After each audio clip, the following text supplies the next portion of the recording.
Marc Bosetto, bonjour. Vous êtes directeur et fondateur d'Atman, une école d'ostéopathie.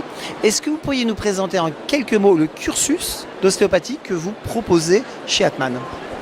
Je suis le créateur, le fondateur de ce cursus, puisqu'en 1980, j'ai imposé à la France de faire une étude d'ostéopathie en 5000 heures. Ce sont les Américains qui nous ont demandé pour être équivalent du DO américain. Et en 2007, la France a commencé à reconnaître l'ostéopathie, alors que nous avons commencé chez Atman en 1980. Donc nous avons une antériorité.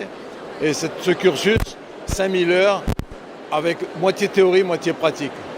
Alors 5000 heures, ça représente combien d'années de cursus? Donc c'est étalé sur 5 ans d'études.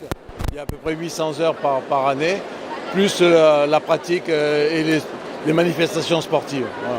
Alors une des questions qui se pose à l'issue de ce diplôme, trouve-t-on vraiment, y a-t-il vraiment des débouchés pour tous? Alors il faut être un peu malin, c'est-à-dire que si tout le monde veut s'installer à Nice, il y aura tellement d'ostéopathes que c'est dur à démarrer, sauf si on est très bon. Quand on est très bon, on peut s'installer n'importe où. Mais quand on démarre et qu'on n'a pas encore fait ses preuves, alors il faut aller dans les pays ou aujourd'hui il faut aller à l'étranger. Et c'est ce que nous proposons chez Atman, c'est surtout d'aller à l'étranger. Sur quels critères vous sélectionnez vos étudiants? Alors, j'ai jamais voulu accepter le numerus clausus d'entrée, parce que vous ne pouvez pas savoir si quelqu'un a la main ou pas la main. Donc toute la première année, c'est une éducation de la main. Donc notre sélection se fait à la fin de la première année. Nous faisons un entretien pour savoir à qui nous avons affaire, s'ils ont une tenue correcte, s'ils ne sont pas un peu débiles, s'ils peuvent devenir de vrais ostéopathes.